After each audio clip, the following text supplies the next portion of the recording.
My photographs are different from me. The photographs are a record of what's been happening in front of me. It's not something I've constructed.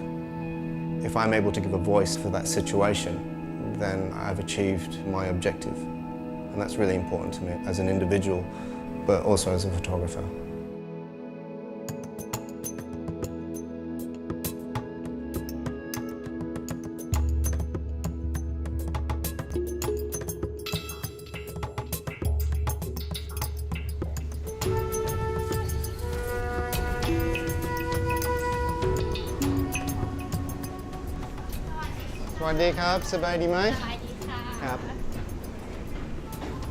I love Bangkok for exactly the same reasons I hate it.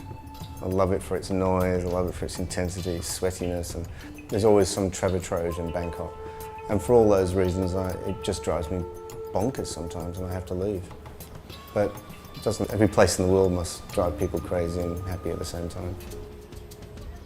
My name is Patrick Brown, I'm a photographer. I've been based in Thailand for the last 12 years.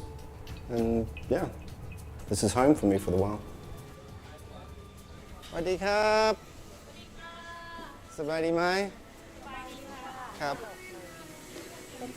ส้มตำสองเลยส้มตำสองไม่เผ็ดฝรั่งเผ็ดนะ เอาฝรั่งเผ็ด I've travelled all my life since I was about 5. Originally from England, from Sheffield. Grew up in the Middle East, spent some time in South Africa, and I spent some time in Canada, and finally the family settled in Australia when I was 13.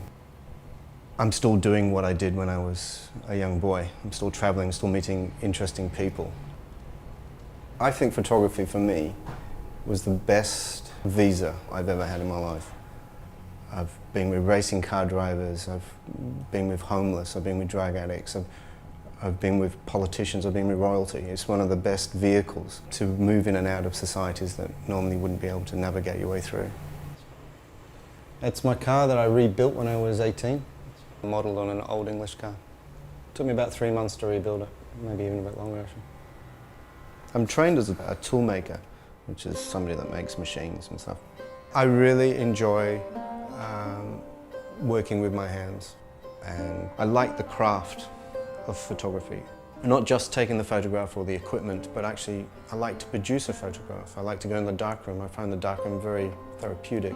Just dodging between the light and making a photograph darker or lighter here, and it's hand printed. You can never make another print exactly the same. And I find that really adorable.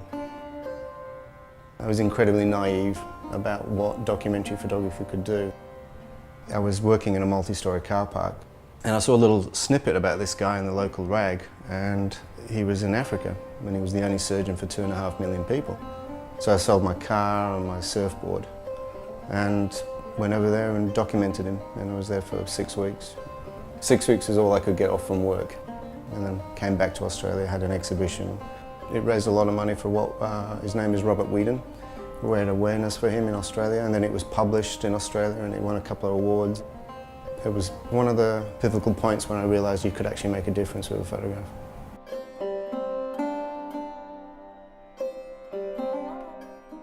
And it wasn't until about 96, 98 that I made a decision I could actually make money from this, and then started to do more and more work with magazines in Australia. This is all animal trade, by the way, full of animal stuff. As you can see, everything's under alphabetical order. Only I know where to find it. A colleague convinced me, just get out of Australia and come to Asia. Have a look around. If you don't like it, you can move on. And then I ended up in Chiang Mai and met some Burmese refugees. They gave me access to places I would never be able to get to, and opened up a whole world to me that I really didn't know existed to the extent that it did, and that was the Burmese border. This is on the Thai-Burma border, and they're macaques. And then you've got actually real tiger teeth here and tiger claws. And these are different tiger teeth, and they have a different value where they come from. These are used as potency or protective elements regarding the person that wears them. They have amulets on them or into keychains and things like that. Trading to Extinction, I started working on it in 2002. This is my first solo book, and I had no idea what the animal trade was about. For me, the animal trade was little trinkets selling in shops at that stage. And most of the world I think in some way thought the same. 4 years ago, the statistic was $52 billion annually. That's what the animal trade is worth, which rivals some of the biggest electronic industries. One of my favourite statistics from this whole project is that there's more Bengali tigers in Texas than there is in the Bay of Bengal. It's a huge industry, and I would be still working on this until probably the day I die. So it had to be some physicality of boundaries placed. Southeast Asia was the spot, and plus I live here. It made it quite logical. This is patrolling in southern Cambodia in a place called Bokor. That was really quite an amazing trip, that one. The first story I did was anti-poaching team in Bokor. And this anti-poaching team, we'd go in on a night incursion and we would hunt down or trace down the poaching team. And most of the guys in the actual anti-poaching team are actually ex-poachers, because there's nothing better than a poacher. To catch a poacher, he knows his routine, he knows his habits. They were about to plan to do a night incursion, which I have to say is one of the scariest things to do, because you're in total darkness and you can only just see the person in front of you.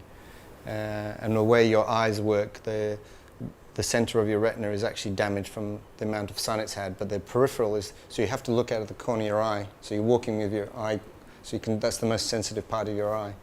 It was a pretty intense trip, that one. This is a poacher that's been caught, and that's his name, his age, and the crime, and where it was, and the date, obviously. And they did it to all the poachers that they captured. I have quite a lot of empathy for the poachers. Majority of the poachers are just doing what their ancestors have done, which is hunt. The Cambodian poachers that I went with, I think they got $10 or $15 for each monkey. Very, very little money. They have very, very little knowledge of where that product's going to go.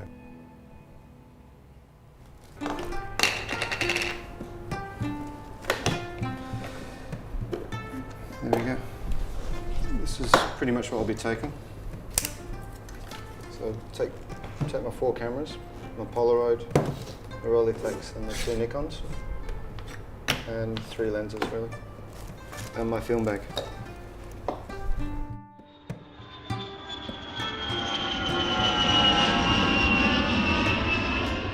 Well, I've come to Guangzhou from Bangkok. Guangzhou is close to the Hong Kong border. It's southwest China, and it's the economic powerhouse for this region. It's very close to Xinjiang, which is the manufacturing powerhouse of China. Due to the wealth of the manufacturing of Xinjiang and the money that's come into this area, this has always been a fruitful place for animal trafficking. What I'm hoping to achieve is to see where we are 5 years down the track. It's a 10-year project, so where was I halfway through this project? I was here the last time.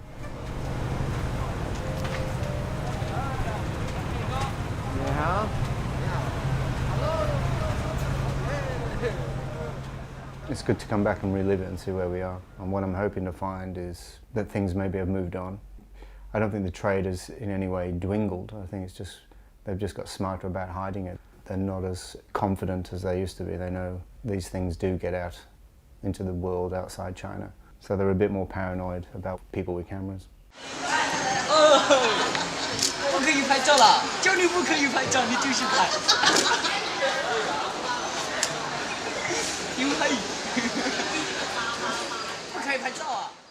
I never ask permission. I just get in there, and I know I've got a very short window of opportunity to get the pictures. As soon as you start to ask for permission, people are not going to be themselves. And a few times I push it and I push it. If somebody's stopping me from taking pictures or tries to stop me from taking pictures, I push it even further, because there's a reason why this person is trying to stop me, because he knows they're doing something wrong. So I'm trying to get The hardest thing in a photograph is capturing an emotion. So if I'm able to capture this angry person trying to stop me from taking pictures, it also adds another little dimension to the body of work. We went to one pet shop which specialised in selling fish. One fish in this particular shop was, I think it was worth about $10,000. The people who owned the shop, they openly talks about how he smuggled the fish in from Australia and he smuggled them in from the Philippines. And This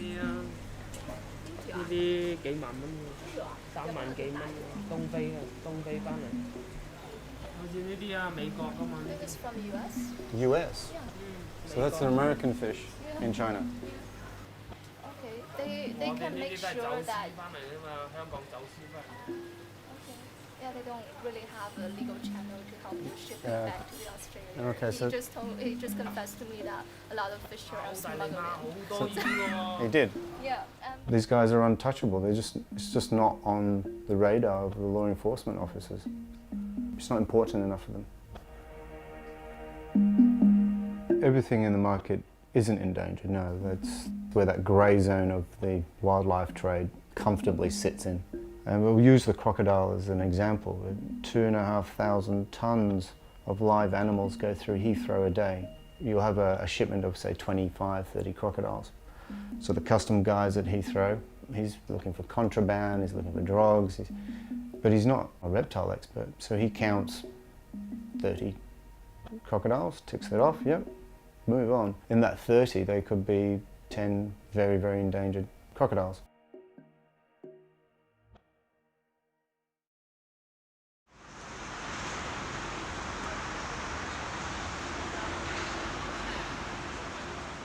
Guangzhou is also very famous for its wild game restaurants. But one of the most common things is you can go choose your alligator, choose your crocodile. And this particular restaurant is just out there in the open. It's got its snout bound. And guests, that's the first thing they see when they walk into the restaurant is a crocodile. I want that crocodile to be chopped up and I want it for my dinner. That's all you have to say and it'll be done.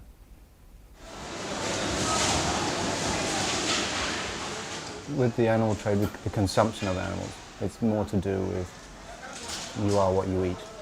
So you consume a piece of the tiger, you'll inherit a part of that tiger and you become more virile and stronger and you'll fight off a cold or you'll beat the arthritis. Most of the animal is consumed in some form or manner or used to develop a cream or a soup or a tea or something like that.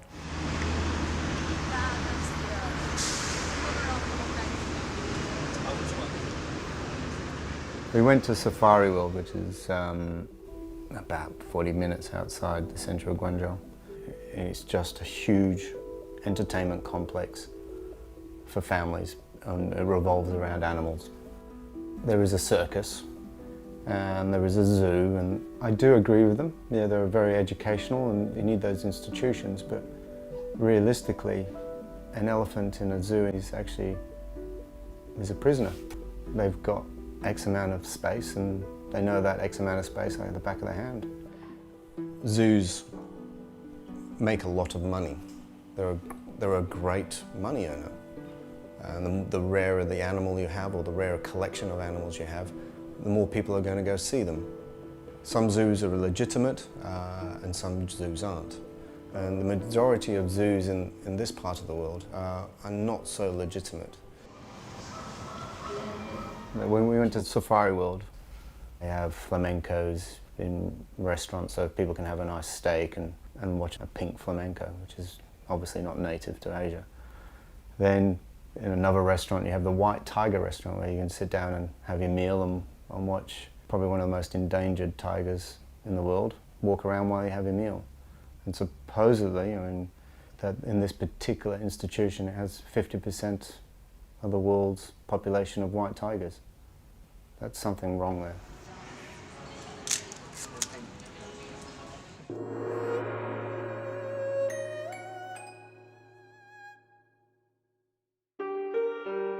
I'm not an animal activist. It's more about exposing the subcultures in society. The animals is not really the story. What's happening to the animals is the story. And that cause is actually these subcultures of smugglers and poachers. and customers. That's what I'm interested in. My career as a photographer in the last 10 years is being focused around the animal trade. I've spent every little penny I've earned has gone back into this project. And one of the biggest discussions I had with publishers was that it was in black and white. If I'd shot this in colour, I think I would have had no problems. It would have been printed straight away. But for some unknown reason, because it's in black and white, it scares people away financially. The reason I shot it in black and white was a really simple reason. I really understand black and white film. I dream in black and white, I don't dream in colour. So on a subconscious level, I think black and white is more of a powerful tool to let people delve more into their subconsciousness to actually get a bit more of a sense of placement. They let their imagination go a little bit further than they would do if they were looking at a colour photograph. For me, it really tells a story in a much more clearer sense.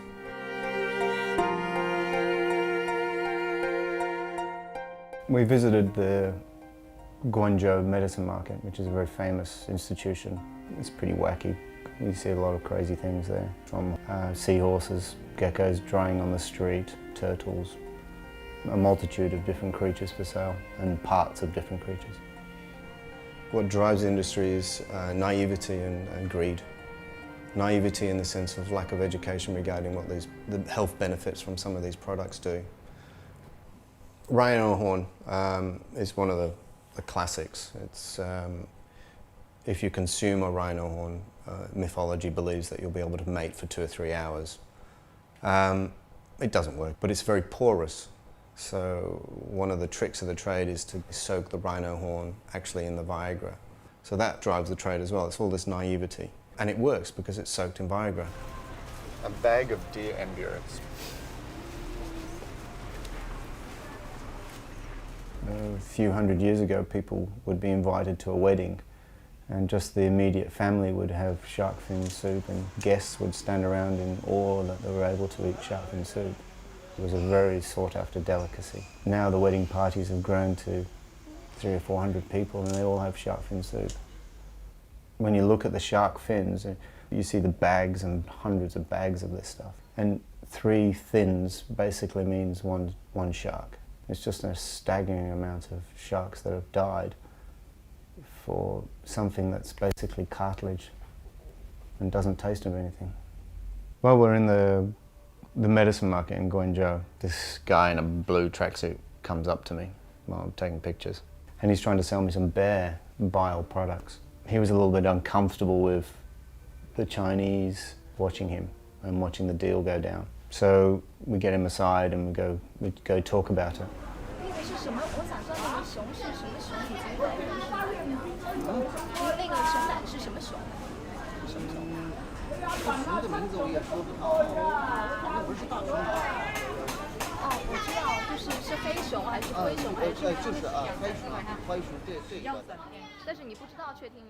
He said he bought it off some guy who was either from Tibet or from Nepal, and he got a customs official on the border to get it into China, and he's gone to Guangzhou, which travelling thousands of kilometres to sell two items shows you how much of a hub Guangzhou is.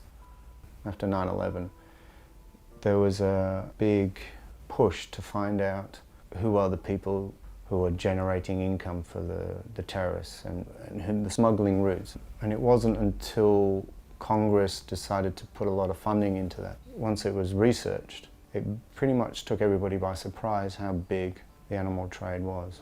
What about just there? He wants to keep the camera out. Well, it attracts the crowd. Understandable. He's doing something that's illegal. We'll just stand in there and the camera will stay out here. Okay. We'll just stand in there so the camera doesn't come. 10 years in the project, I've never had somebody literally come up to me and want to do the deal there and then, and totally blasé about it all. He saw me as an opportunity to try and make a quick dollar. He wanted $1,000 basically for a very small amount of bear bile. Okay, thank you.